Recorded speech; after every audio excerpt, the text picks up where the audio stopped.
Assalamu alaikum, blood. This important safety message brought to you by Fuck All Friday. Nobody works. Nobody gets hurt. We're gonna do hoses today on this hydraulic nuglets. Here we have a bog standard vulcanized rubber hydraulic hose. As you can see by the ley line, well, this ley line is not colored, but all the data is there in case you got to wipe it off, and there's also a printed side. The nomenclature of these hoses is quite standardized. We have the manufacturer's data name. This is a global double aught. You can see at a glance it's a 2-wire hose. What does that mean? It's got 2 wraps of steel braided wire, and that allows it to take quite a bit of pressure. So this is the manufacturer's part number, and there'll be a dash number. That dash number is how many 1/16ths of an inch is on the ID. On the interior dimension, -6 is 3/8 of an inch on the ID. And because these have different numbers of wraps of stainless, and look, for all you continental types complaining about the metric, it's a metric hose even, yet still it's a -6, 3/8. 366 bar, which is 5,300 PSI working pressure.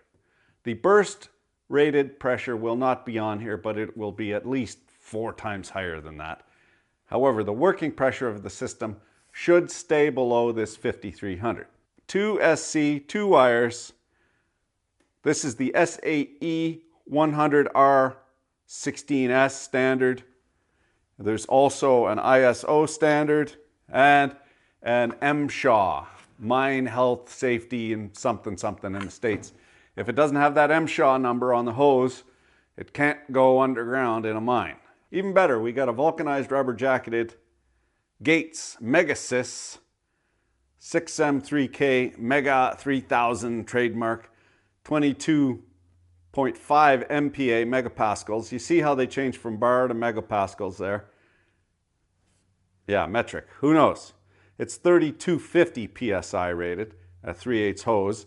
This will be an R, where is it? R17.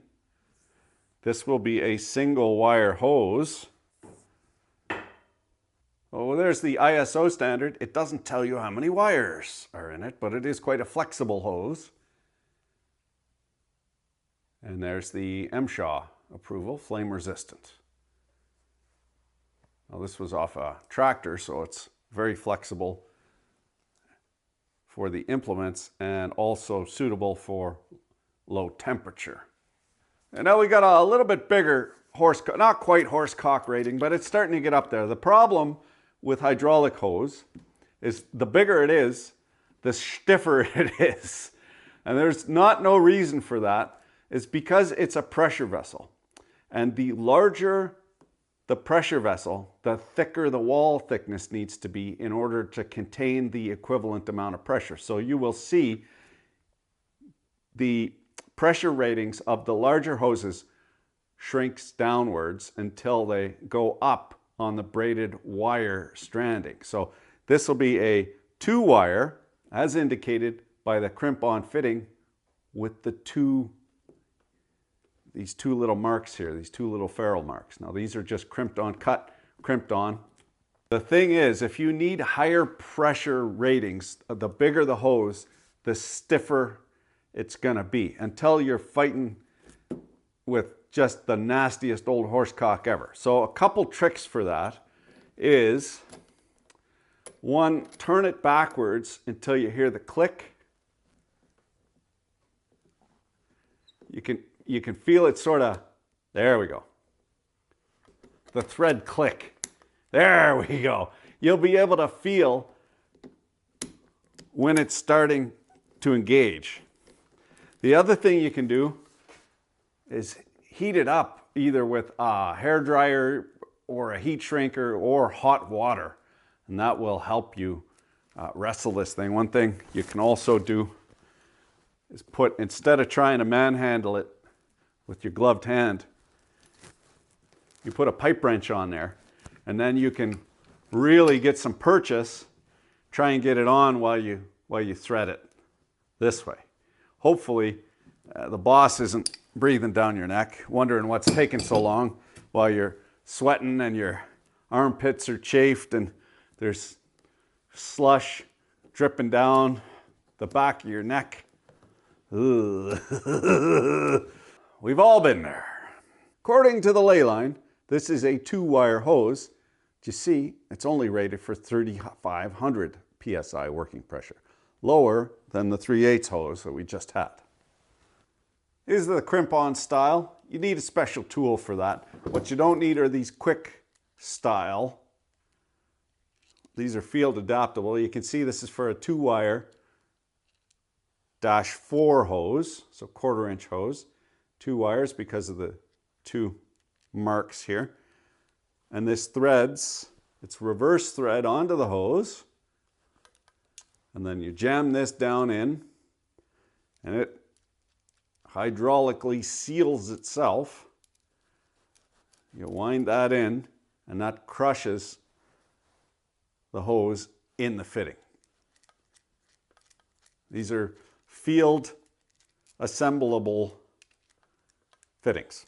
Never, ever, ever run your hands along a pressurized hose, and never, ever run your hand along a hose in the first place. On an old piece of gear, it's going to be filthy, disgusting, and if there's any wear on the outer jacket, you might have a couple of strands of steel sticking out, and they will cut you from stem to stern and inject you with a whole bunch of the schmoo what was on the outside.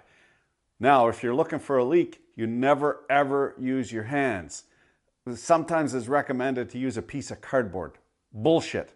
Use your eyes, because it's leaking.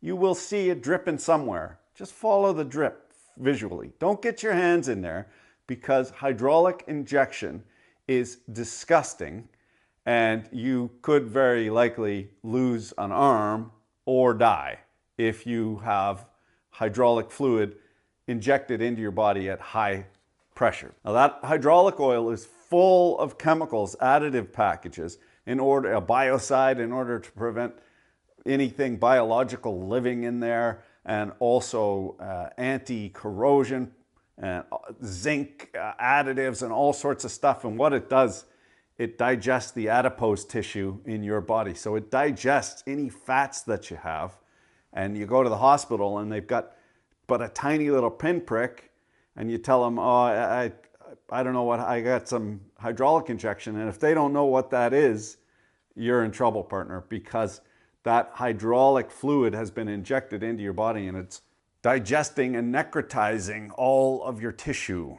In the real world, when you install hoses, you know, there's a certain, you have to lay them a certain way, and they can't be too long and they can't be too short. Basically, if you can get from point A to point B, good enough. These fellas with design and build equipment, they're no better than us.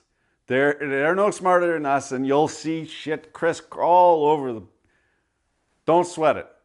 However, if you can get away with not having a twist in it, try not to get a twist in it because of that ring hoop stress that I talked about before, that the larger the diameter, the thicker the wall is. Now, when these things expand, everything is a spring. So as they pressurize, these things expand. What that means is that braided steel wrap is going to pull it together. As it expands, it's going to pull together. So if you have a twist in that hose, it is far more likely to burst because there's more stress on those braided steel lines. So if you're having a problem with blowing the fittings off or continually busting a hose, maybe it's got a little twist to it. If you're looking around for a leak and you can't find it, and everything is filthy, you clean it off, you still can't find it, then what you need to do is unpressurize the whole system and start gingerly feeling the hoses and checking them visually. if it's rotten and full of cracks, got cracks all over, and you twist it like this and it goes, you know, crinkle, crinkle, chances are it's bleeding through tiny little pores and leaking all over. We got this, as I said, the fellas that build these machines, it doesn't matter if it says Caterpillar on it or Komatsu, or they are of this planet. So sometimes they make mistakes, like putting a high pressure hydraulic hose on an engine cooling line in a cat excavator that cost a couple $1 million and leaking all over the place. Was cooking these hoses steady, and we're talking about 1.5 inch hose, cooking them. The heat was cooking them, and you couldn't see where the leak was coming from. You had to physically move it around.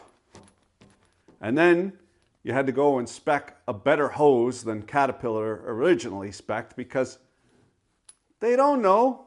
They don't fucking know. Who's this? Enjoy your weekend. If you're flying out of camp today, tell your wife I said hi.